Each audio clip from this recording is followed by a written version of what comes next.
city, a certified hardcore sports town. We champions in all the big four sports now. It's not smart to bet against us, we are forced now. We got heart like going for it on fourth down. Ain't nothing soft about us at Philly Pretzel. Used to doubt us, now you gotta respect the Philly special. Talking trash, you gon' need a pass, cause my city ride. We fanatics, you don't wanna see our gritty side. Support the colleges, what up the big five? The women too, like Xfinity, we get live. Whether diving for a touchdown, driving to the hole, swinging, hit a home run, fire for a goal. We kick it with the union, in the air with the stars. See sports with the fusion, I don't care where you are. You can never be too hype for the team you like. Philly unite tonight's the night, so let's fight for the Flyers. Phillies, Sixers, Eagles, represent the city and let's do it for the people. We never throw the towel, I come from a proud city. Ring the bell, scream and yell, now say it loud with me. Flyers, Phillies, Sixers, Eagles, represent the city and let's do this for the people. So all Philly fans, let the rest of the world know. Philadelphia fans, the best in the world. Go!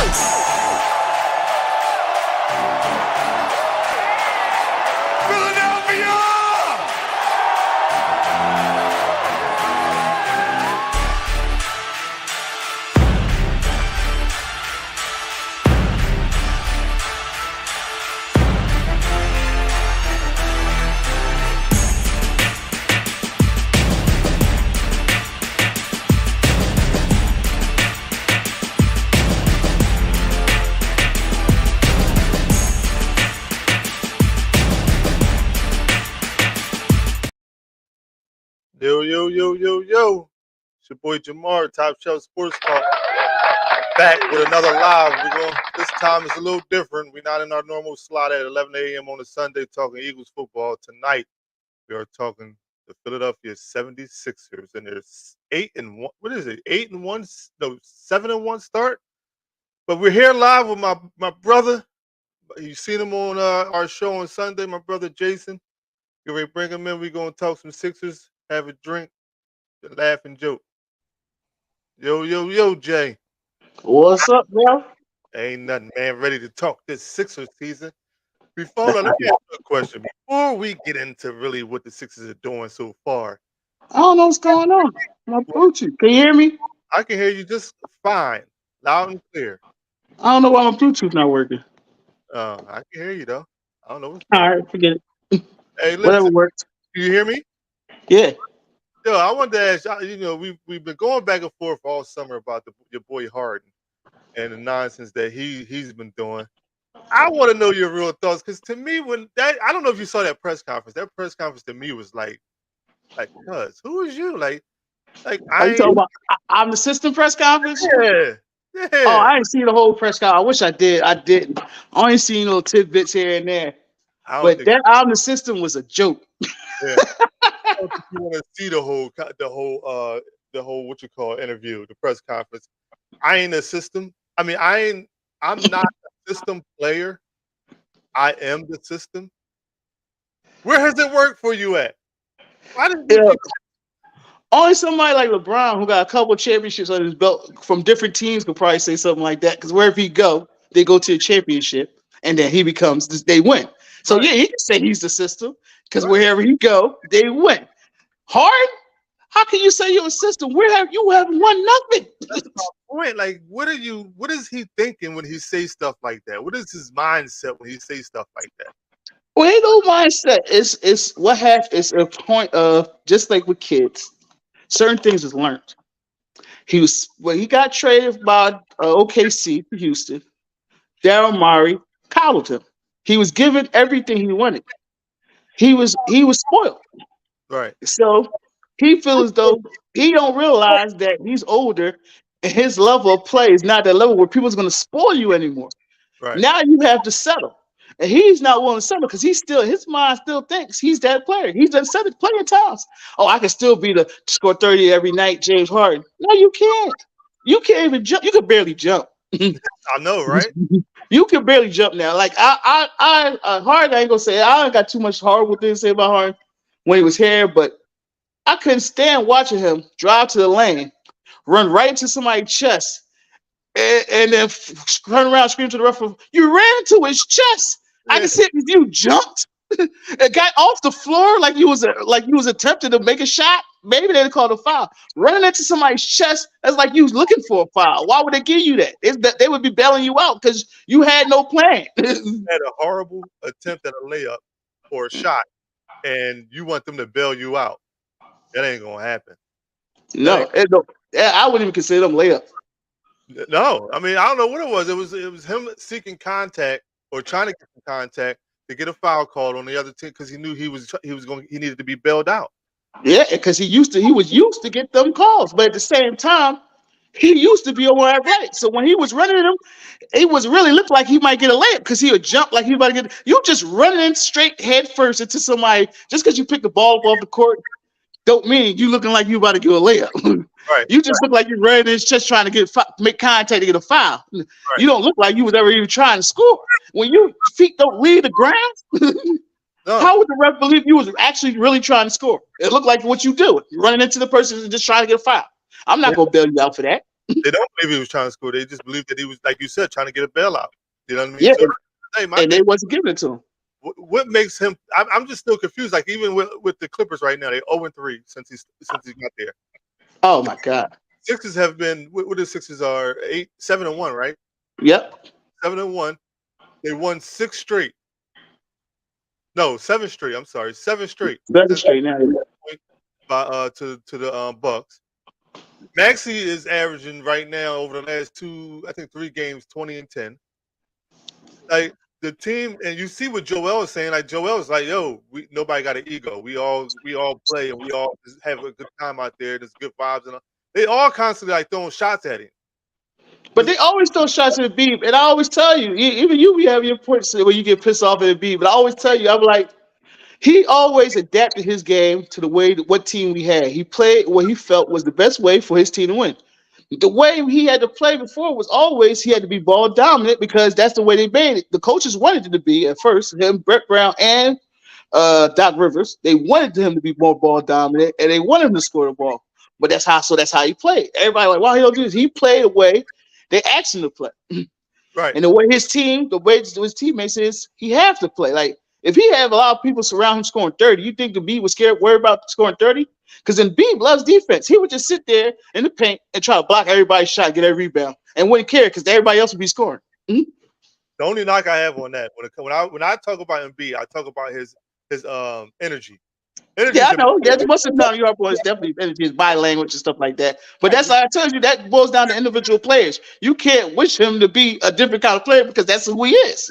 And that's his personality trait. I don't wish him to be nobody other than Embiid. But what I'm telling you is that when Embiid is being Embiid, right, and that mopey Embiid is infectious.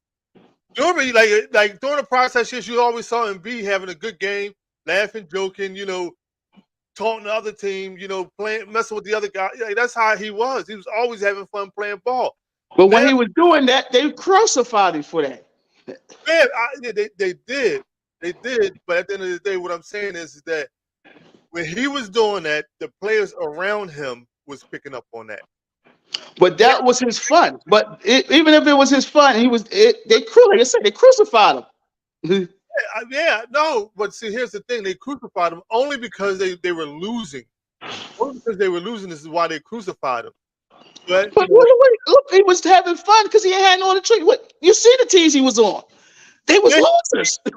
No. Hear me out. Joanna, I know you didn't watch the game. You don't watch basketball. You just started watching football. But no, just hear me out. What I'm saying to you is that when it comes down to it, like when he was getting crucified for being played for Embiid, the people around him was into it. They were going hard. They were in the game. They wanted to play. You know what I'm saying? They was a part of that team. They was happy to be there. Like you see Rocco, when Rocco come back, Rocco was like, "This is the first place. This is my home. This is where I got my start at. This is where I made my name at. It was fun here when I was here." And they were losing years. Like now, I ain't gonna say like a guy like LeBron or somebody who's established should want to do that or be in a situation like that. But when Embiid was like that, his whole team around him played like that. Now, all I'm sitting here saying is that he could translate that to now, which he's doing now. Since that first game, he's been doing it now. He comes out there, he has fun, he balls. The team, like you said, like I told you, he said in the press conference, nobody got an ego. We all playing the ball. We all playing the game together. We getting each other on the same page, and we having fun. Guys want to be around each other. But see, this is what I'm talking about. People And forget. People got short-term memory. Before that James Harden trade, when Ben Simmons was sitting out doing the same thing, it was the same situation. right, It was him, Maxey, and everybody's playing, and they was winning, and everybody didn't care. Everybody, and the Ben Simmons was just looking at words because they was playing good and winning. And everybody was talking about how nobody had no attitude, and it was the same thing. This ain't nothing new to me. We always been like that. You come back New Year's, same thing. Well, hard. They get rid of Harden. He's like, man, I feel as though as long as you got me, you got a chance, which is the truth. but think Why about it. what other team who have ever had an MVP didn't have a chance? Right? No, that's 100% true. But think about it like this: what when Joel Embiid was saying that before, what bona fide star if Ben Simmons wasn't out there could he count on? When he said that before, he had the same team he got now. Basically, it was Max and Tobias. That's what he was counting on. Listen, Maxey is a much more better player than he was back then. You know Yes, that. he is. Yes, he is. But So what I'm telling you is, what's the difference between then and now? I'm It's the telling you, same situation. no, I'm telling you the difference. The difference is Maxey is a much more better player. Second of all, that's one. Number two, the coaching is a lot better. Hold on. Number three, and Tobias, for some reason, has found his game. Not for some reason. He's been put in the right places to make plays and score points. He got three right now, 20-point players, 20-point a game. Yeah, I know. He's So balling. He's averaging like 60% of playoff. right. So that's the difference right there. No, the only difference I heard out of you, which is the only difference it is the coaching. No, Because all you're saying, Max is a better player because he has more experience and more years of league, which is most makes sense. But at the same time, you can say Embiid's a better player. So let me ask you this: how many players on that team before was scoring 20 points? Even and Tobias Harris included. Tobias wasn't averaging 20 a game with Ben Simmons. no. Right. What that got to do with that? That's not what we're talking about. We're talking about the same thing that happened when Ben Simmons sat out the year. We had the same team we got now. Tobias, Embiid, Maxey, and some other players. Right. That's the same thing we got now when Harden sat out before we traded Harden. Tobias, Embiid, Maxey, and some other players. I asked you what's the difference. You said Embiid's a much better. You said Maxey's a much better player. I counted you. Okay, Embiid's a much better player too.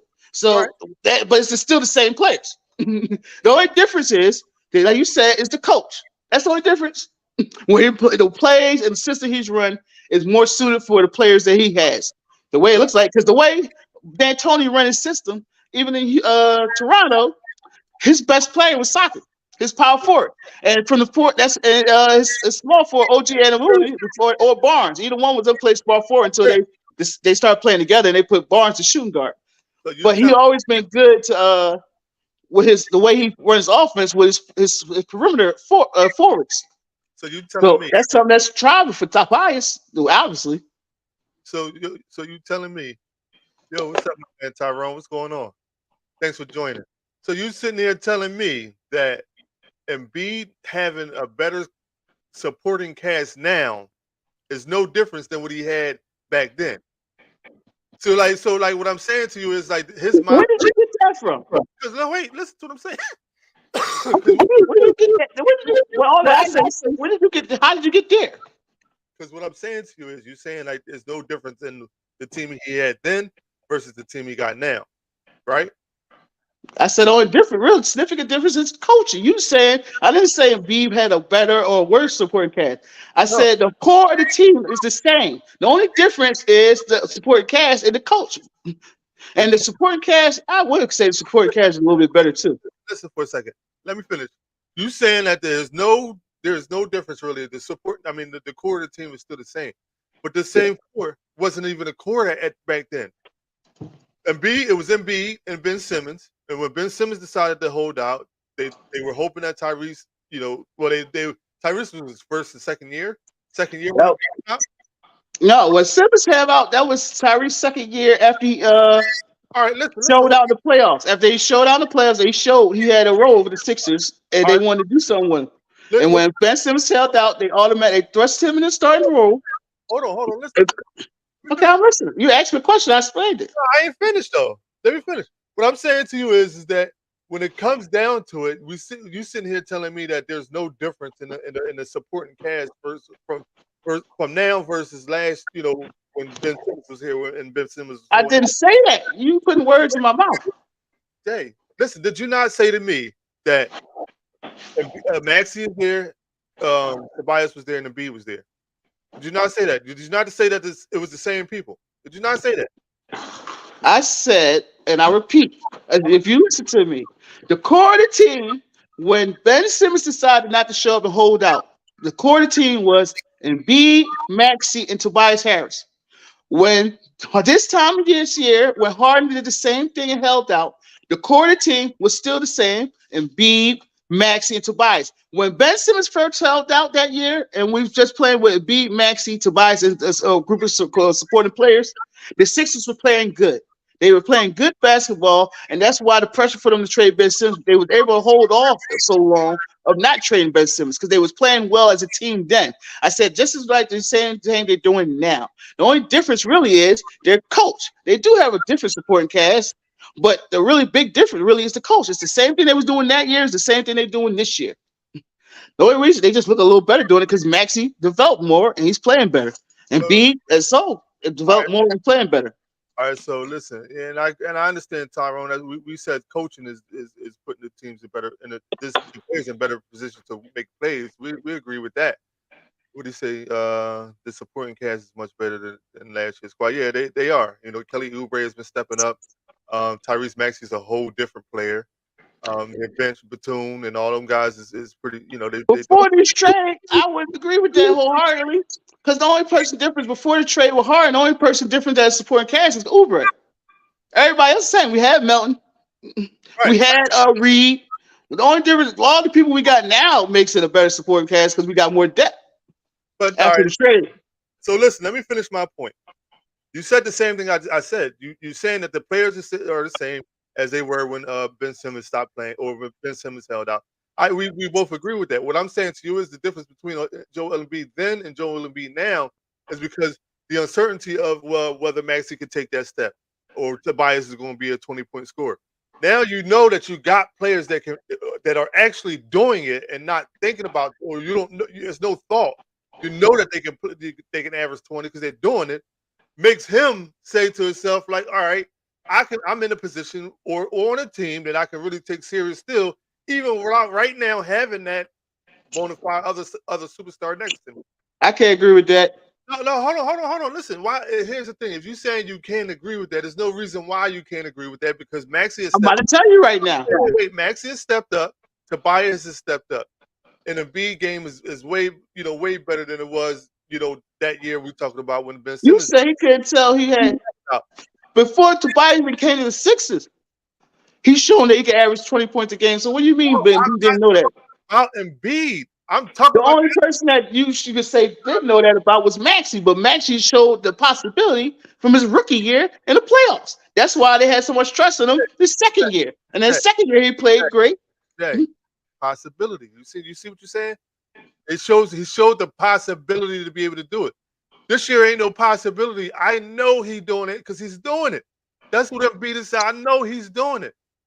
I know. Listen, when you go back and look at the numbers of that year, the first 2 years ago, because we had Harden for 2 years. 2 years.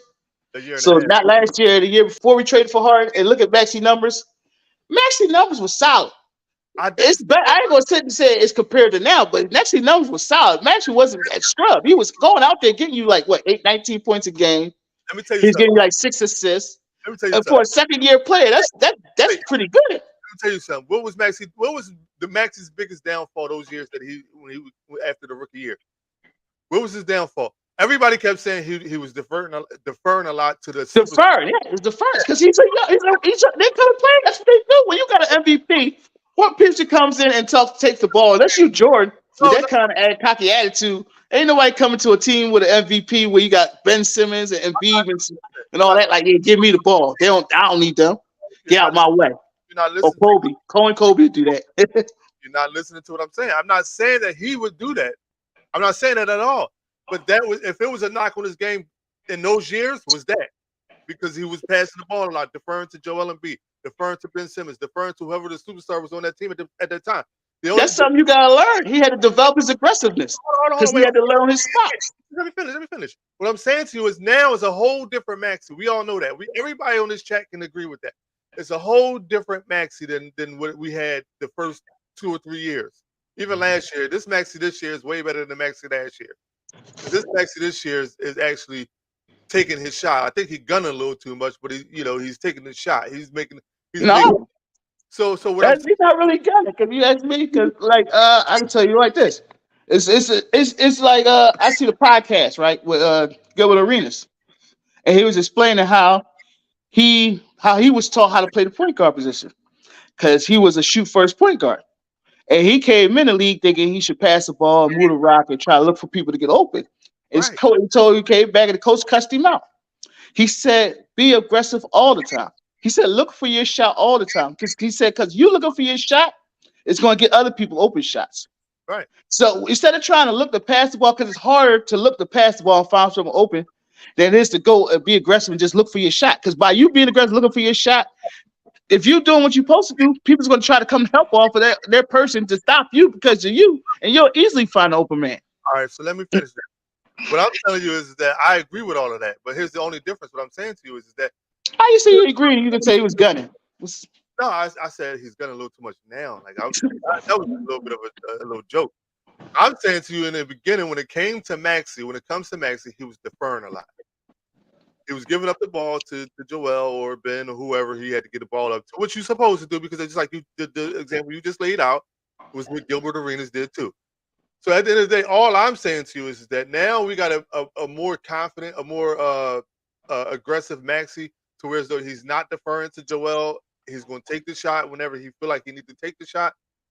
Makes the world of difference when it comes to Joel saying like, you know what, this is a team that I can really, take serious and ball for. Because if you look at the game one against to me, in my eyes, if you look at game one against the Milwaukee Bucks, right? You said it too. You said it yourself. You didn't think Embiid had the energy he needed to win, to be able to win that game. You think he came out a little lackadaisical, not taking it, taking everything for granted. No, I didn't say that. I did say that. Actually, I didn't think it was lackadaisical. I think it was just like all time, every season since Embiid been here. Even when the season started, he always a person. Well, it ain't just Embiid. Most big men in the NBA, when the season start, they never really in the NBA shape. No matter how well they train or how much they work out, they be in good shape, but they don't be in NBA game shape. They usually have to play themselves in shape in a couple games. Take some couple games in to play themselves in the game shape. Shaq used to have that problem too, and I believe Embiid always had that. Oh my God, problem. Oh my God. Oh my bad. I got college team. Georgia, that run he just did was crazy. Let me say this too, though. What I'm saying to you is, just as well as I know that we both said that Embiid didn't come in on that first game, with the energy and enthusiasm he needed. You can say that. You can say something different now, but we both talked about it. We did. I didn't say that different. I told you. I didn't say he didn't have the energy. I said because I think he got to play himself in better shape. The first game, he had to play himself in shape. I always believe that. I didn't think he was what do you say, disinterested or nothing like that. Because that's like what you say. That's why I made the face earlier when you were saying like you saying Beeb know now that he got somebody. That don't make sense. Since Brett Brown and him and but since playing, they've been winning 50 games a year, going to the playoffs. So what do you mean he now knows that he has a chance? He had a chance every year for a couple years now. No, they've been making it to the second round. I'm confused about that statement in itself. But you gotta listen, because I didn't say he was. I didn't say now he knows. What I'm saying to you is that he has a team now that can score points. But Mark, that's what I'm saying. That makes sense. He always had a team to score points. Who besides him was getting? Who besides him was averaging 20 on that, or even 50? Tobias was probably only averaging 16. Who else? Mar, you having a short term memory. You forgot we had Jimmy Butler too, right? You had Jimmy Butler for half a year, Jay. You didn't have him for a whole year. You had Jimmy Butler. And you keep saying that, we don't have it. Don't matter what have a year. And all you talking about is numbers, Jamar. You said we didn't score. If we wasn't winning 50 games, we had to score. Somebody had to score. If B wasn't scoring 100 points a night for us, I think you're not. You think you making it seem like I'm just talking about he now feels like he got a team he can win with. No, what I'm saying is he won 50 games, right? 50 plus games for the last 3-4 seasons straight, right? Try more. Hey, 5-6 seasons straight. Let's say that. Yeah. What has it gotten him? Second round and get kicked out the playoffs. So listen, here's what I'm saying to you, right? The difference is, right, what I'm trying to tell you is not that I'm saying that Embiid is looking at it and saying, well, oh yeah, Max is aggressive now. We got some like I think for him losing Harden because he went through that shit. Excuse me, he went through that situation with Ben Simmons, losing him, you know what I mean, or not having him on the team. Then he had to wait a half a year to get Harden. Got Harden for a year and a half, and I think he felt as though we were starting to build on something. We starting to do something. We just need a couple more players around us to make that push, and we'd be fine. All of a sudden, Harden's like, not all of a sudden, but Harden comes out. I don't want to play for Daryl Morey anymore. Anything that Daryl Morey is associated with, I don't want to play with. So now Embiid is saying to himself, like, wow, like I went through it with Ben Simmons. Now I'm going through it with James Harden. What am I like? What am I really going to do with this organization in this team? Because right now, losing Harden, right now, just based off of the feeling right now, because his press conference at the end of at the end of the season last year was, me and James Harden can't be the only ones getting better. So his thought process was always to himself like, it's me and Harden, it's the team. Like who else is doing it? Who else is doing anything? Yeah, we can win 50 games. You can, Tobias can have a good night one night. Maxey can have a good night one night. Whoever else can have a good one night. But I need some consistency. I need somebody to do that every night. So his mindset now, going into that first game against the Bucks, looking at Dame Lillard in a Bucks uniform is like, oh, like come on, man, like we getting ready. We gotta go through this. We gotta go through these guys. Then he started realizing, to me, this is just my opinion. He started realizing, like, all right, well, Maxey's taking that leap. Maxey's taking that step. He's being more aggressive. He's not deferring to me. The system, and don't get it wrong, the system is probably put him in that position to be able to do that. But what I'm saying to you is now Embiid is like, all right, cool. Like, I ain't even gonna worry about Harden no more. We're gonna make it work with the guys we got around us. Now, if we get somebody in there, that's fine. If we don't, we're gonna rock out what we got. That's all I'm saying to you. Mark, what I'm hearing from you, it sounds like to me is a whole bunch of assumptions, brother. You assuming a lot there, because you don't have. I don't seem to hear no facts backing up none of your statements. You sorry? So you said you don't hear no facts backing up none of my statements. Is Maxey a more aggressive player than he has been in his career? Yes, right I hear you. All right, so that's a fact right there. That's one fact right there. But you just gave me what you just talked about was a whole dive of Embiid's psychology, his psychological thoughts and feelings. Let me ask you this: Has Tobias Harris, since he signed that max deal, ever averaged more than 15, 16 points a game? Yeah. When? A couple times. When? More than 15 points? He was averaging like at least 17. One year, I think he averaged like 19 another year. Tobias definitely averaged more than 15 points a game. I'm going to look it up. Go ahead and talk. Go ahead, look it up. I'll wait for you. No, go ahead and talk. I guarantee you, Tobias got at least, I know one season he was like 19 points. And I think another season he was at least 17 points. At least 2 times, I know. For sure he averaged more than 15 points with us. All right. For his career.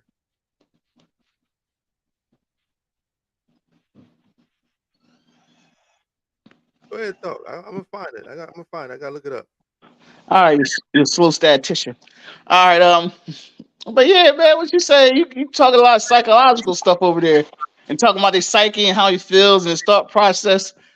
Because the reality is, nobody knows his thought process. Just like you don't know what to know the man's heart. You don't know what's in Embiid's heart for real, for real. None of us do. We guess it. We try to assume, but we don't know. But what I know is what I'm watching is all I know is it's the same thing that happened that year when Ben Simmons decided to sit out, and we had our core players of Embiid, Tobias, and Maxey, which is our core, which have been our core for a while, especially since that year Ben Simmons left. They was playing this well too. They was really having a good season. They was like I think third in the NBA in the standings by trade deadline when we traded for Harden. So it wasn't like they was playing bad. Like so that's why I never stood where everybody was like, well, Harden we don't have a shot. I was like, we still gonna go to the playoffs. But the problem is we gonna do anything when we get there. Right. And that's the fact that Maxie stepping up gives me hope for. Not the regular season, because I never had no doubt in the regular season we were still gonna be good. We was never gonna be no worse than fourth in the East, as far as I'm concerned. Tell me what you're saying, Tyrone. And no, Tobias, you're right. Tobias Harris did average over 17 or 15 points a game since he's been here. I told you. Thanks for checking in, my man. This guy with the North Face on needs to check his diabetes level. What are you talking about? Oh, you throw a shot. But good. Thanks for checking in, Paul Peters. I appreciate that. Saying I'm fat, yeah. But I don't have diabetes, brother. But I definitely go to the gym to make sure that don't. Even Tyrone, like, so they were good, but they didn't win like this, right? But see, you have a much bigger sample size that year than this year. We're only 8 games in. We didn't even play 10 games yet. Yeah, but So you can't say they wasn't playing as good as this. We just started off better so far. Yeah, but looking at this team now, and like I said, coaching is a big factor in this. But looking at this team now, looking at the aggression that Maxey has with him, and the way that he's not deferring no more, makes this team even that much to me in my eyes. I'm only going to talk for me because I can't talk for nobody else. Makes this team that much better in my eyes because he's not deferring. He's saying like, "Oh, Joel, you're gonna throw your hands up, so I got to give you the ball, so you don't be mad at me." He's like, "I don't care what you got going on. I'm shooting." And like you said, if I'm shooting my shot, it could get other people open shots. You know what I mean? So I think that's the biggest difference when it comes to Embiid. Because we all know Embiid pouts like a baby when he don't get his way, right? He do get pouty. So that's what I'm But saying. Like, I don't think it's to the extent everybody make it seem though. It ain't about him not getting his way. Because I think as long as if we was winning, the Beef don't care. It's only when we're not winning that he know that if they give him the ball, they feel they had a better chance. That's exactly what I'm saying. So like when he winning, right? So if he got a squad that he can win with, that's the point. He's cool. I can ball, I can play, I can do what I gotta do. But if you don't have nobody with that could ball with him. See? Tyrone said that, yeah, I'm talking about they started the season 12-5. 7-1. That's not that far off. No. They said they was playing much better. As I said, that's not. I don't see them playing much better. Yo, you must know this guy, Paul. What's his name? Paul Peters. You know this guy? No. He might be somebody you work with or something. I don't know. You shared the live on your page? No. Somebody. I don't know who he is, but he got some jokes when it comes to you. I don't know who. Yeah, I see he going in on me. Talking about I got VIP to McDonald's, all kinds of shit. Check my diabetes. Yeah, like come on, stick to the basketball. We talking basketball in here, man. Yeah, I don't care. I don't know, boy. He can say whatever he want. Yeah, I understand. But let me ask you this then. Since we kind of at not a disagreement, but not a total agreement on the position of Joel, like how Joel thinks. Tell me this, right? All right, so obviously Harden's gone. We got all the draft picks. We got the cap space. Obviously, it's probably going to be another move made maybe before the trade deadline or in the off season. More like the off season. But if they lucky if it's a trade deadline one where we get somebody decent. Because usually people don't like to trade their best players during the season if they don't have to. Unless they force their way out. Most all-star superstars don't get traded to trade deadline. Usually get somebody that's maybe close to all-star, but not really an all-star especially not a superstar.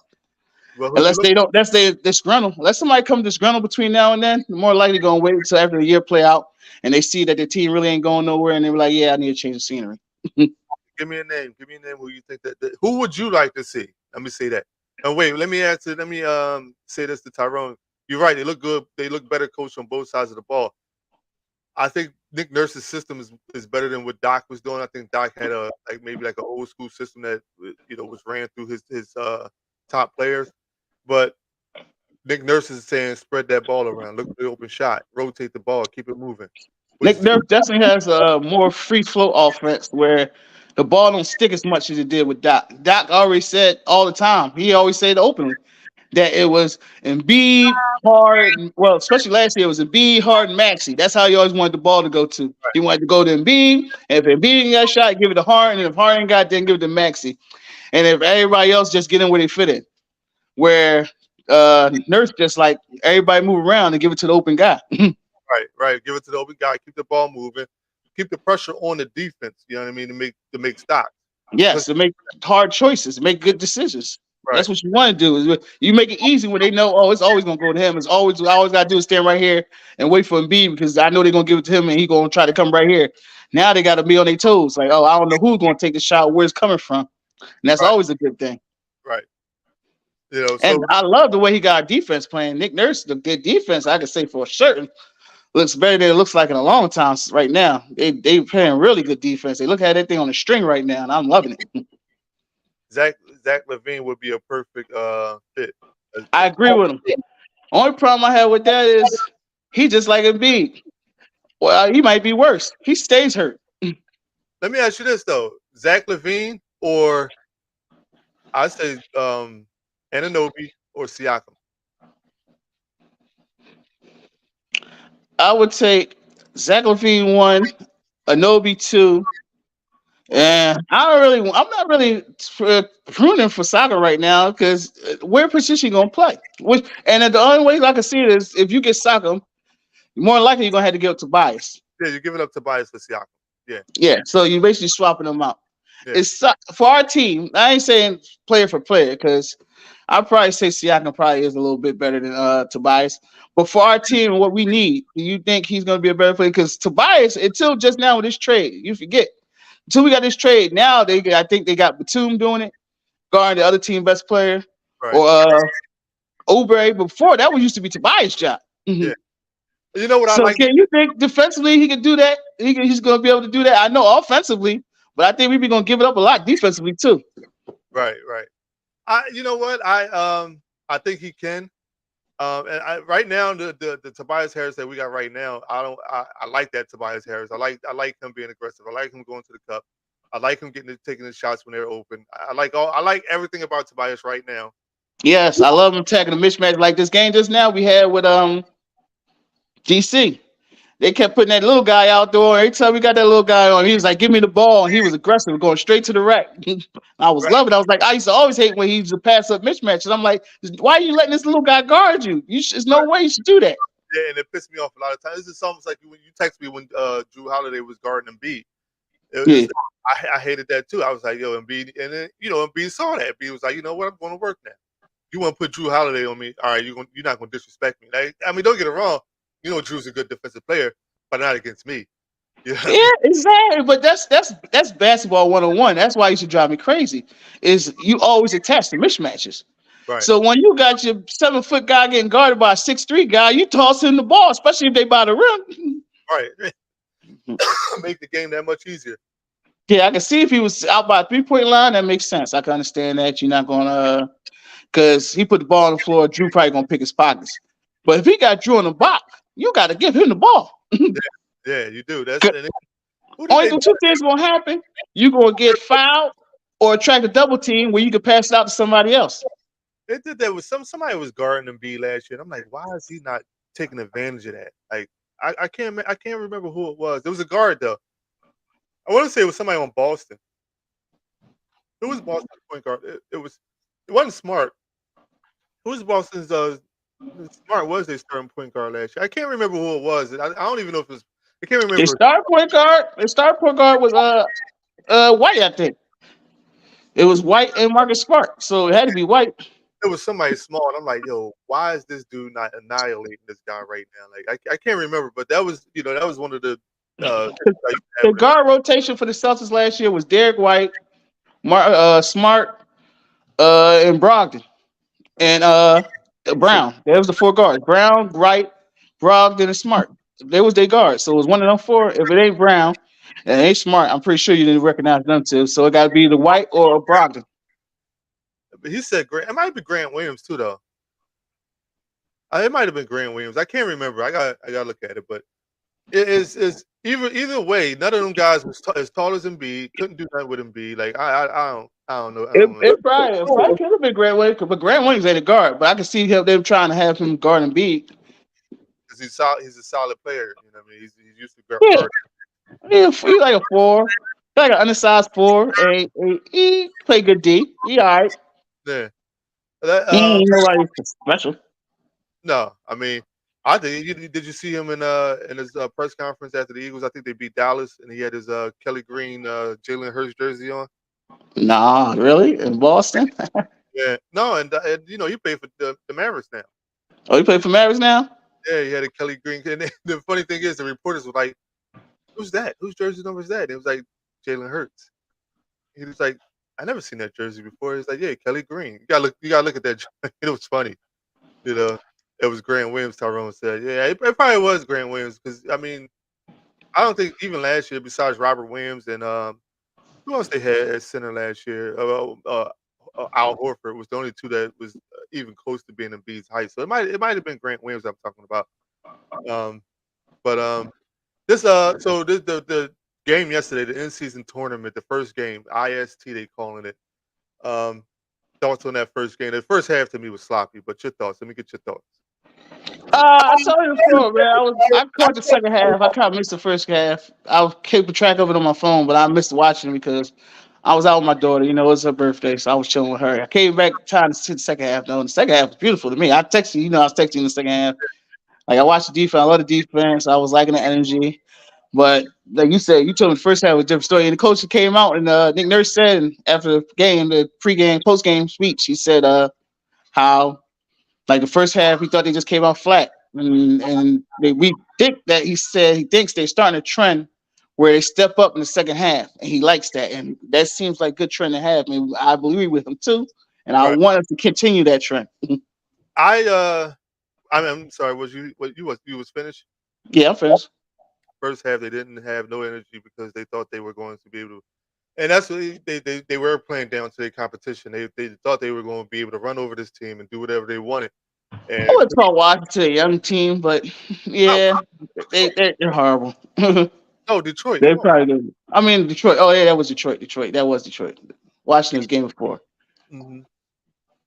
But Yeah. Hey, what's the name came out from what I was listening to when I watched the second half? They said Cade Cunningham came out hot, but that it came out, disappeared too. yeah, you saw the first half. It disappeared in the second half. Yeah, they say he came out hot the first half. It was like he was like 4-4 or 5-for-5. The little young boy was hot too. What's his name that they just drafted? The twin. Killigan Hayes. No, Williams. I forget his first name, but he came out hot too. You know what I mean? I forget his name. The twins they got drafted back to back this year in the draft. Mm. Young boys. But I don't know. They came out. They got to. You know what? In a couple of years, that team is going to be a pretty good team to a pretty good team to play to watch. They got young. They got young up and coming players. All you need is that veteran presence to kind of guide them in the right direction and keep their head on track. And I think they're going to do a lot of damage. I don't know. I don't know about that. Only thing I got out of that is Jordan Poole. That ain't Jordan Poole. Well, I mean, I know I keep running back to watch it. Only thing I got out of that is that the boy Cade Cunningham, he's good. Everybody propped him up to be when he came into the league. I thought he was gonna be better than that. Cade, Yeah. he got hurt last year. Did he? I don't remember getting hurt. He fractured his leg. He got a rod in his leg right now. He missed I the year last year. Yeah, Well, maybe that's why. he was doing all right before he got hurt. I'm not gonna say he was all-star level, but he was doing all right before he got hurt. He's definitely not somebody you can look at and say, "Dang, why did they wasted the draft pick on him like an Evan Turner type player?" Oh no, I didn't say that. I didn't go that far. Just saying, But the way they talked about him, I thought he'd be more Anthony Edwards or something like that. Anthony Edwards, I think, is just one of those players that you strike lightning in a bottle with guys like him, man. Like, because you don't know he's gonna come in and do that. You hoping he's going to do it, but you don't. Crazy, honestly. He ain't never really blow my socks off. I never thought he was as good as everybody say he is. But now I'm starting to see it. I starting to see it more now. Right, I say maybe he's getting more into his own, but because he's not somebody I don't really follow. Nobody follows the Timberwolves for what they stink. right, yeah. I'm Shake out there. But did you see the dunk he just did the other day? Oh my god! No, I didn't see that. Oh man, you gotta watch that. Go on YouTube and see that joint. Even though, oh my god, that right there, that's I seen that and I was like, yeah, I gotta give him more props. I see that. I gotta give him more respect for his game. He's definitely a high flyer. You know what I mean? Definitely can play. He definitely can play the game. Like he's good. He's gonna be good. And I think I don't know what the thought process when they signed or they traded for Rudy Gobert. I mean, I don't know the thought process behind that. I know the thought process, but I believe it's insane. It's the same thing the Sixers did when they signed Al Horford. I thought that was insane too. I was like, yo, why would they do that? That's true. I told you that before. I was like, that's the worst trade ever. When they did that, I couldn't believe it. I hated it from day one. True. You know what? When I first saw that signing, I thought it was more like trying to be like a defensive minded team. Like we're not gonna let nobody score in the paint on us. But Al Horford, like a lot of people say, he robbed us. He robbed us blind. You know what I mean? He took money and left. You know? Man, he did. He did. I don't know what it was, but he damn sure robbed us. When you think about it, you got a grown NBA vet and Al Horford. And he got his sister talking about he homesick when he left Boston to play for Philly. Like, that's not that far. What are you talking about? He said, man, please get there whatever he want. How can you homesick? What kind of nonsense is that? That's why he wasn't playing so good. Man, I was, Dude, she's a nut. Like, I'm done. I'm done. Homesick. I was on the signing. I was like, I did question it, but then I was like, maybe maybe they're looking at it at a different level. Then it was just like after a while when he couldn't hit open shots, it was like, dude, man, you gotta go. And I to be honest, I never thought they would be able to trade him because I thought nobody would want his contract. Yeah, I did too. Marty came in and made a beautiful trade with that. Yeah. And the crazy thing is, he went right back to Boston and go to Boston and play like a god again. He go to Boston, he give you the best version of himself every time he in Boston. Right. Because here he was the worst version of himself. There he's the best version of himself. So it worked out for him. And then we paid him all that money too. That was another thing. Like, Yeah, why did we give him all that? But that was the wrong thing from the get-go. That was the Sixers' problem, an organizational misstep. Because 1-1, they should have never got rid of Jimmy.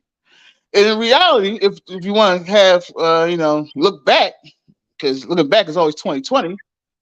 In reality, that year we should have paid Jimmy his money and kept him. But got rid of Ben Simmons. All right, so let's play GM for a minute. You got Ben Simmons, right? And you believe that he's getting ready to enter the start of the prime years. Like, I mean, you don't really have any solid evidence, but just based off of what you believe he can do in the court, you're just hoping that he could take that next step. And he's young. Now, I know, like, take what you already know about Jimmy Butler up until now. Take up into that season, right? And you're saying to yourself, I'm just asking a hypothetical. I know. I'm listening. Do you say to yourself, like, I have a player in Ben Simmons that could possibly be, if we were going to throw a player to compare him, like say a Magic Johnson type, or do I go with the Jimmy Butlers who up until this point has kind of like not even forced his way out, but argued his way off of teams with coaches and gave coaches problems? What player do I really go with right now to kind of build the future of my team? See, as a fan, we all went with Ben Simmons, even the Sixers did. But in reality, not even going off of what I know, if I was the Sixers, a owner or manager or whatever in the organization, as they were, that seen Ben Simmons every day, they should have been able to make that decision easily. Because they should have known after seeing him for how many years we had him, that he was never going to be more than what he was. No matter how you can't tell me they didn't see his guy and tell him, yo, work on your jump shot. Okay, if he's working on his jump shot, I'll say I can take this for a hypothetical. They tell him go work on your jump shot, but they see him in practice every day working on his jump shot. That's a good sign. There's nothing to complain about. But every game he never takes those shots. That means he's truly not working on his jump shot. What he's doing is just making it seem like he's working on his jump shot so you can leave him alone. Because a person that's truly working on his jump shot, you have to take them shots in the game because that's the only way you're going to learn to they're good better at them. You can't get better at shooting just by practicing it. You got to do it. Right. So not doing it, no matter how much you practice at it, you're not going to get better at it. Right. And if they see this man do this every day, they see this man lie to them in their face. You should go what you know is a good option. Even before that time, Jimmy had 2 altercations.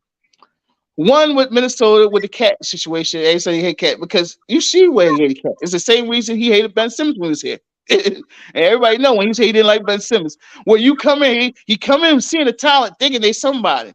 And then when he get there and see him, he be like, oh, you ain't what I thought you was. What's his name? I forget the player. He was on the podcast. He came out and said it too. He was like, man, Jimmy came into Minnesota. He was like, yeah, man, it's cat team. We're gonna get the ball to Cat. And we done. If Cat ain't got it, we gonna get it to Wiggins. And then just give me the ball at the end. I'll finish the games. He said he was in there for like a month or so. He was like, yo, this guys ain't what I thought they was. And then his whole mindset changed because he thought they was something, and they found out that they wasn't. He thought they was ballers, and he found that it wasn't. So he's like, now forget that ball, give me the ball, and let me do my thing. And that's where the problem came. But he That's got the same thing here. When Brett Brown was calling some, we could say, not good plays, he was calling him out and coach, like, yo, that don't make sense. Why you ain't doing this, and the third, which is a better play? And that's what the problem came with friction with Brett Brown. Why they was, you say, not sure if they wanted to give him the ball or give him money, however you want to put it. Exactly. Jimmy knew Ben was soft, like your man Tyrone said. Yeah, he came, he seen it. If he could come in the Sixers in half a season and see that, how you can't tell me the managers all that they've been there with for years couldn't see it? That's how I tell you as a GM. Right there. That's my point. Yeah, I don't think they did that. They didn't see it. I think it was more or less like, I hope he develops it. Blind faith is stupidity. I don't want to hear that. I hear you. Blind faith is stupidity. So you saying, all right? So he said he knew Wiggins and Cat was soft, but Wiggins. I don't think Wiggins is soft. I don't think Wiggins is built to be, that 1A, 1B type player. Well, he maybe one. No, because he's like 1C on Golden State. So I don't think I just think that was in his role to be that go-to guy. Like, it's sort of like Iguodala. Iguodala was never the star of a team. He was a good role player with the starters. You know what I mean? So I think that's why Wiggins wasn't. If you're saying Wiggins is soft, Cat is definitely soft, but Wiggins and I'm not. You know what? Cat is just. I'm not going to say he's overly soft. Cat is just, his game is finesse to shoot and not to, bang and bump. He's a person his size shouldn't have a finesse game. That's the problem. And that's if he's like Chet Holmgren size, that's a person that has a finesse game because you can't do it. When you his size, you're not supposed to. You can have a finesse game, but you're supposed to be able to bang too. Yeah, sure. That's the same reason they got Rudy Gobert because he couldn't do it. But let me all right. So can Rudy Gobert bang? He's not. Yes. He's a multiple defensive player of the year, Amar. He always is tops in rebounding. You don't be tops in rebound if you don't bang. All right. I'm not. I don't understand, so I'm not gonna argue that right now. I'm not gonna argue that. You're right, but I look at Rudy Gobert as not being like a. All right, so is he a Joel Embiid type? Like is he banging like that? Who, Gobert? Like, not offensively, no. He sucks offensively. But you throw oops, he's dunking on people. He's down there getting rebounds, blocking shot. You don't get the nickname the Stifle Tower for nothing. No, I'm talking about offensively. I agree wholeheartedly defensively. I'm saying offensively, his game is more like, he ain't got the game to do it. It ain't like he don't want to do it. He don't got the game to do it. That doesn't make him soft though. That's what I'm saying. That don't make you soft. If you can't do something, that can't be soft because you can't do it. The reason they didn't trade Ben and let go of Jimmy is because Jimmy was questioning Brett Brown. Brett Brown didn't like that. The major reason is that was the major reason. Plus, Brett was close to Ben and he knew his family and everything. Exactly. I agree with that wholeheartedly. I told you that's what I said. He was out when Jimmy Butler was calling him out on plays. Like, it didn't make sense because they was trying to feature Ben when Ben, you doing something, hoping this guy's going to do something right. When you already seen him do it All right, wrong so many times. That's what look I'm at saying. Blind faith is stupidity. You look at it. having blind faith in him for no reason when he never gave you no inkling or encouragement of showing that he had any idea or iota of changing. All right, look at it through this light. Say I'm calling plays and developing plays for him to to take a shot, to go to the lane, whatever the play is. Is that me trying to give him more confidence to be able to succeed in those type of positions where I know Jimmy's going to do it? I know Jimmy can make that shot. I know he can take that shot. I know he can take over.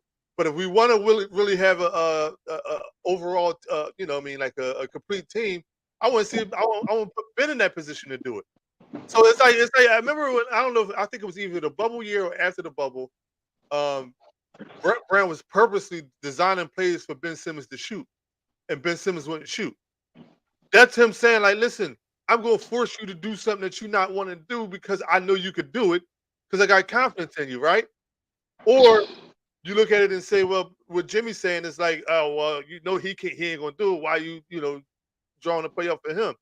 I mean, Man, listen. I see it from both sides. I understand both arguments, but I'm just saying, like, that could have been their mindset. Like, I'm gonna force him into it more than I'm gonna just let him go by the wayside. None of that worked, Mara. That's my point. He's done that. When listen, no, let me say something. You say forcing. Listen, let me say something. You talking about forcing. Look, all right, this is a prime example. Brett Brown came out. I'm pretty sure he's told him many times in practice or private, how you want to put it. But he came out in public to the reporters and said, I want Ben to take at least 2 to 3 3-pointers a game. Exactly.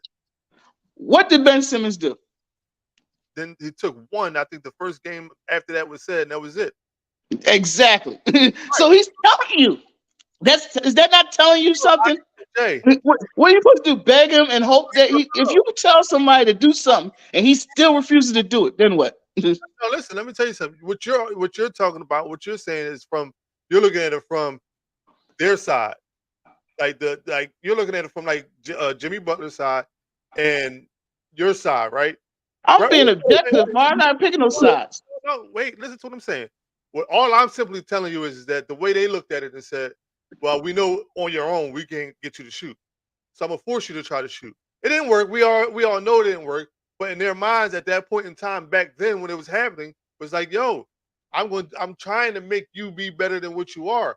I can't do that by just relying on you to do it because you're not gonna do it. So I gotta try to make you do it. Now we know it didn't work. So like, you know what I mean? At the end of the day, go ahead. I'm gonna let you finish. You hear what you're saying, though? I know what I'm saying. You saying he's gonna make this man become a better player? You can't make nobody become a better player. They gotta want it themselves. No. I never said that they're gonna make him be a better player. I never said that. I said they're gonna make him shoot. They're making him shoot. They're calling plays for him to shoot or to take a shot. I never said that they're gonna make him a better player. I never said that at all. But they've been doing that for years. And he still wasn't taking a shot. You know how many times? And I'm pretty sure they see it better than us because they watch game tape and film. Where Ben Simmons would stand there wide open, the teams wouldn't even guard him. Yeah, and he still wouldn't shoot, Mark. So if in a situation like that, what more can you do to put a person in a better position to shoot? If he's standing there, teams refuse to guard him because they know he's not going to shoot, and he still doesn't shoot. What better position can you put him in? There's also games the guy had 42 points, but it wasn't from shooting. But he can't get. Well, I mean, it wasn't shooting. Yeah, exactly. He's stuttering. No, I'm not stuttering. He had 42 points. That was from him being aggressive, and that was his option to choose not to be aggressive too. Because remember, if you watch his game when he first came in the league, he was aggressive. It's over the years he started weighing back his aggressiveness because of his fear of having to shoot free throws. It wasn't nothing the Sixers was doing. It was him. Yeah, but that's what I'm saying to you, Jay. Like I said, personally,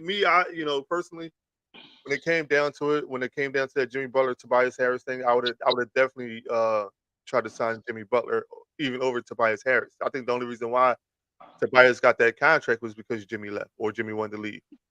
You know what I mean? Because they were scared of Jimmy, like your man Tyrone said. They were scared of Jimmy. Because Jimmy was calling out Brett Brown in practice because he was doing them bull crap plays, trying to cater to Ben Simmons, and he didn't want to he didn't want to have to deal with that. And like Tyrone said, he was in with Ben Simmons' family and them, and he had the balls to trade him. He should have traded Ben Simmons. He's seen it and he knew. If he was being objective, he knew he should have traded Ben Simmons and got something good for him where he would have got the world for him. He'd have got a ransom for Ben Simmons at that time. And then you had what we always wanted.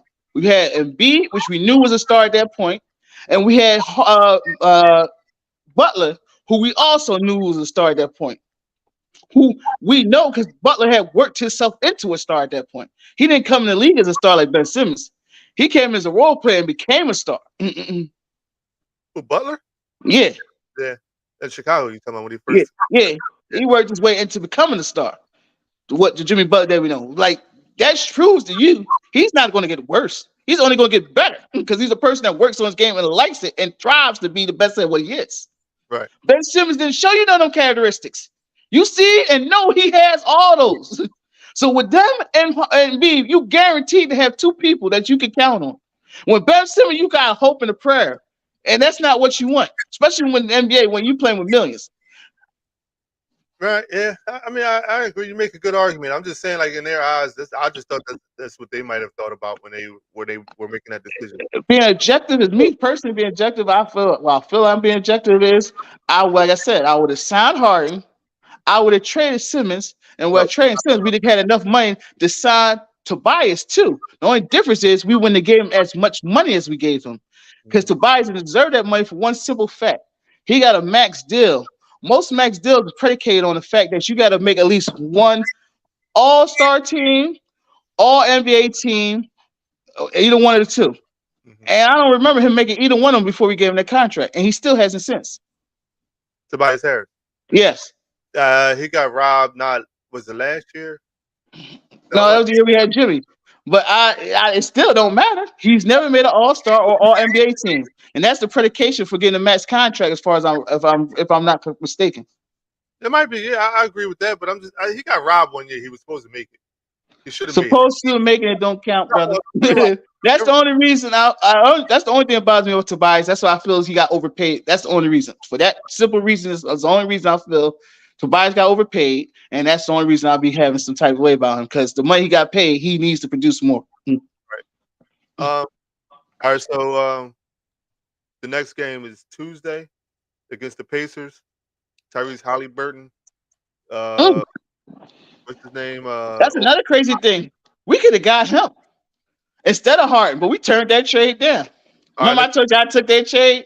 Yeah, I think we both was on board with that trade. But let me ask you this though, because obviously we knew Tyrese Halliburton because he came into Wells Fargo and had good games, so we knew he had game. But I think at that time, do you think the Sixers looked at it and said, "Is he? Can we get?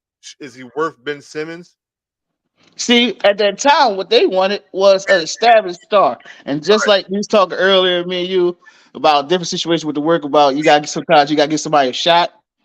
That's what it was with him. He was at the time, he was already averaging 20 and 10. He was one of the few people with Harden at the time that was averaging 20 and 10, and he was younger. The only difference is Harden had the resume. Right, yeah, and that's what beat him out, the resume. Because I would like to have Tyrese Halliburton right now. Mm-hmm. Yeah, he's a monster right now. He's giving last year. He's probably the only player they had on the Pacers last year. He was still giving you 20 and 10. Yeah. So Tyrone, I agree with your point, though. I agree with because you talk about like Ben Simmons who won't shoot. Eric Snow turned himself into somebody who can at least hit a 15-footer to take the pressure off AI. I agree. I wouldn't say he turned himself into a hitter, but what Eric Snow did was he would take the shot. He would be aggressive. He wouldn't just make himself an easy, we got to worry about him. Right. So, he wasn't the best shooter, but he still make it. Just like Westbrook. Westbrook's a horrible three-point shooter, but he still jacks him up, which makes him a threat. Yeah. And so is Giannis, and he's a horrible three-point shooter. He's gotten better, but he makes it a threat, though, yeah. Yeah. So this next game, I think we at home. Yeah, we at home for these next two games. I think the Tuesday is they all in-season tournament games, right? No, I think Friday is only in-season tournament game. I think Tuesday. No, sorry, we play tomorrow. The Pacers. Tomorrow we got the Pacers. I thought it was Tuesday, but no, we got the Pacers tomorrow. I don't know. I see my schedule don't show if it's an in-season tournament game or not. But Pacers is 6-3. They're a young squad. Rick Carlisle got them playing pretty good basketball. Tyrese Halliburton, Buddy Hield, Obi Toppin. They got Bruce Brown, who looks like a porn star right now with that mustache.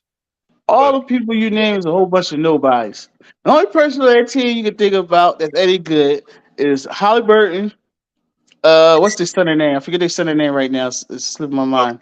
Turner, Yeah, Miles Turner, Turner. and they rookie shooting guard. He's all right from last year. He's start with an M.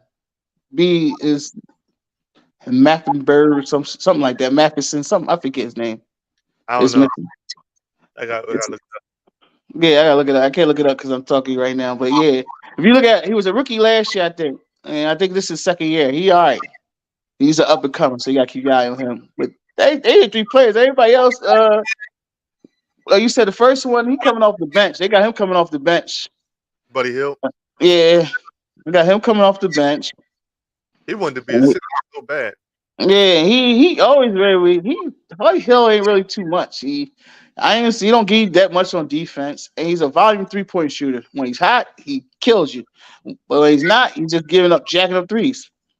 Yeah, they definitely should have taken Sacramento trade for Buddy Hield, Tyrese, and for Ben Simmons. That was a no-brainer. Sixers make me sick.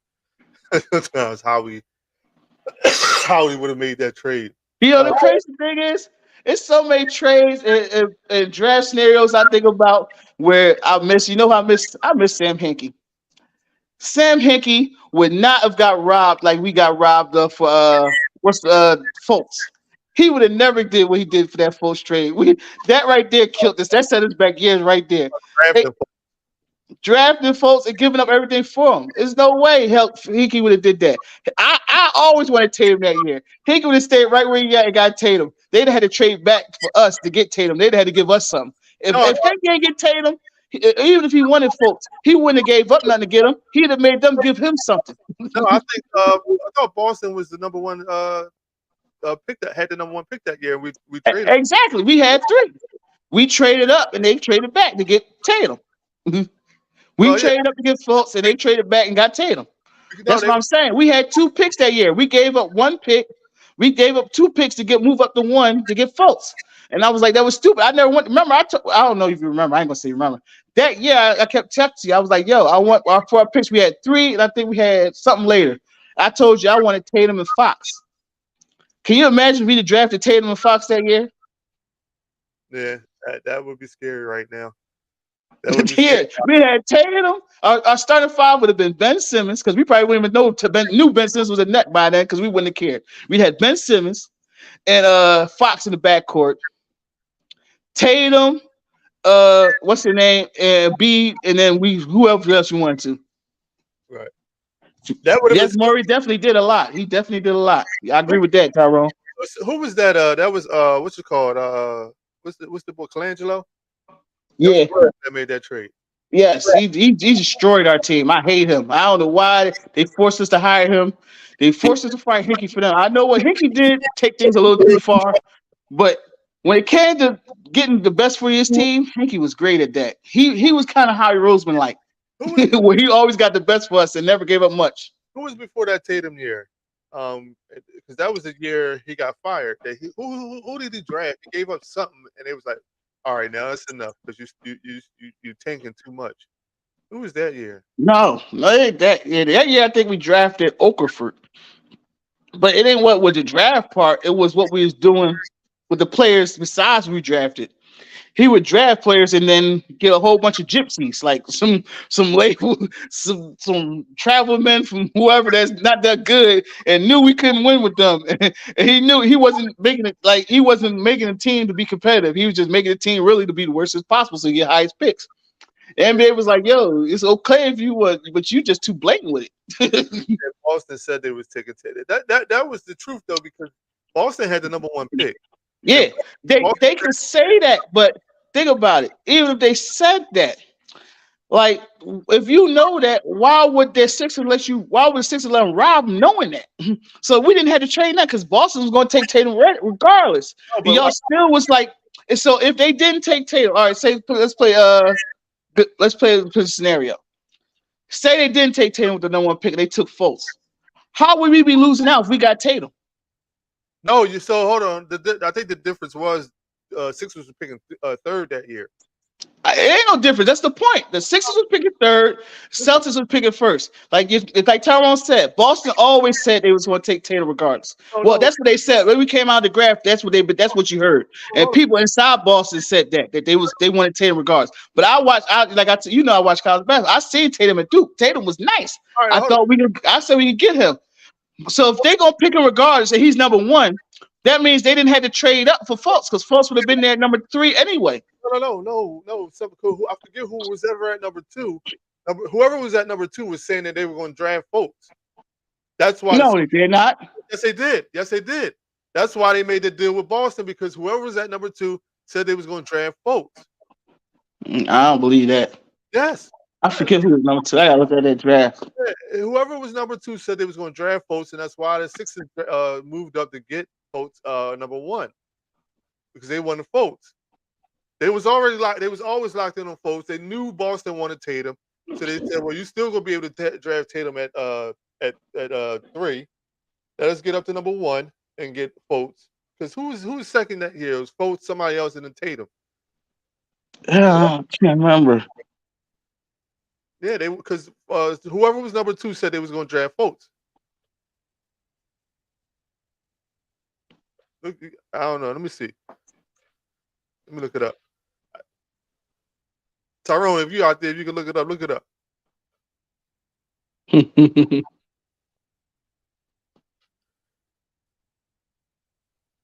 Draft order, the year Fultz got drafted.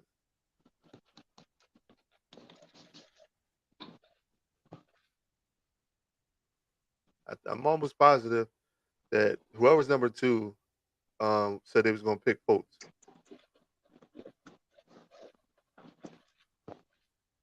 Lonzo Ball. It's Charlotte. Yeah, no. Because I think Charlotte always said they were going to pick Lonzo Ball, so I don't believe that. No, they didn't. I don't think Jordan wanted Fultz. So either way, I don't believe it. Lonzo Ball didn't go to Charlotte. You talking about that's LaMelo. Oh yeah, Lonzo went to the Lakers. It was New Orleans. No, New Orleans. New Orleans went to New Orleans. No, the Lakers had number 2, and they was going to get Fultz. The Lakers had number 2 draft pick over that year, and they was going to get Fultz because they drafted.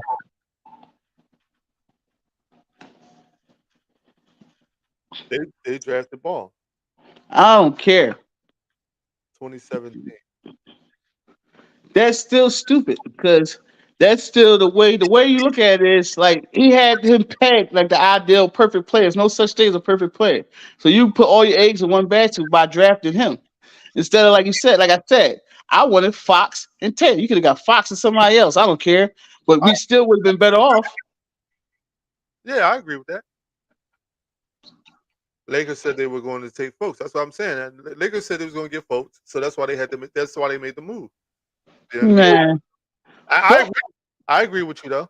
I mean, until that draft, until the NBA draft, I never even heard of Fultz. He's popular. I knew about Ball. I knew about Tatum. I knew about Fox. I knew about several players. It wasn't until that draft that I found out about Fultz. I didn't know him either. So I ain't gonna lie.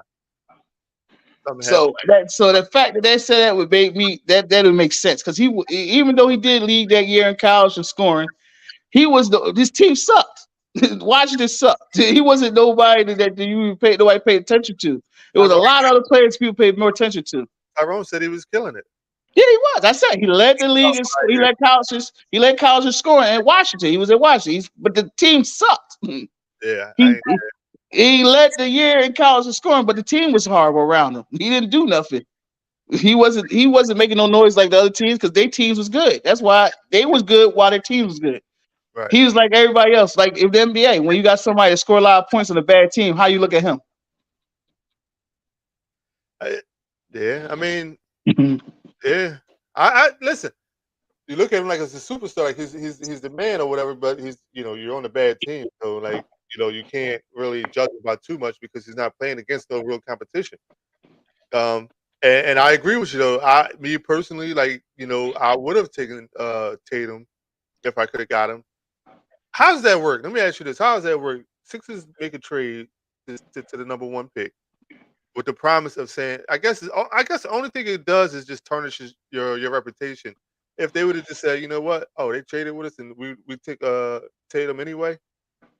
Yeah, that's all it would did. Wouldn't nobody check your word for nothing no more. But He said the idea was to put scoring point guard next to Ben Simmons. Yeah, yeah, that was the idea. I know the idea was they thought they get a scoring point guard next to Ben was more facilitator, and they get another person that was more of a scorer next to him to balance it out. That right. was always the plan. But like I said, why are you putting all your eggs in one basket? You force me. If they knew, well, they act like they knew Fultz was going to be that person, and look what we see. He's not that person. Even now, after he left the Sixers, he's playing way better than Magic. I say he's playing decent ball. I ain't gonna say he's a scrub or nothing, but he wasn't what they drafted him to be. No, So they drafted like they knew he was going to be something that he never turned out to be. Like you put all your eggs in the basket for something. When you have multiple draft picks to take multiple shots to try to get that player, or just get a player, period. right. Like what Hickey model was, always draft the best available player. If you always draft the best available player, they'll work it out, and that's a good model. Right. All right. So listen, let me say this then. Now, Indiana coming up tomorrow. I don't know what time they play. They don't tell me the time. If they play tomorrow, he said he got injured and something happened to his shot. I Oh, we think all know that with the story about the shoulder and all that. Nobody really knows the truth. They say it took him about 8 doctors. Oh shit. Phone but, died like a motherfucker. Jay, slapping my phone. oh man, he died out on us. We've been on here an hour. Let me take him out for a minute. When he get back in, I'll let him back in. Listen, so look, I just want y'all guys to know, like, this was a show that we did on the fly. Tyrone, I appreciate you being a part of it. We just trying to get out some Sixers talk and see what we're thinking about the team this far, the season, seeing what we think can be better, what we could do better, and get opinions on trade deadlines and stuff like that. So depending on schedules, appreciate you, Tyrone. Thanks for that. We're going BG. We're going for eight straight tomorrow. Yeah, my man. Yeah, Eagles. I was talking little Sixers tonight, BG. Yeah, but we. Oh no, I'm sorry. Yeah, you talking Sixers. I'm tripping. I'm thinking the Eagles playing tomorrow. They on the bye. Yeah. We're going 8 straight tomorrow, BG. I'll be on. Yo, everybody out there, Tyrone, if you can, write down or go on Facebook and subscribe to Eat Sleep Sixers podcast, talking about the Sixers. They on every half an hour before the game and then half an hour after the game. So shout out to them. Subscribe to them, Tyrone. They good bunch of people. BG, BG's always on here supporting whenever I do. So subscribe to them. But listen, I'm gonna let y'all get out of here. I'm gonna play a little something for the Sixers, just to get us hype, and look forward to the next show. BG, I'll see y'all tomorrow. Thing I want you to do for me. What? Come here. What? Win.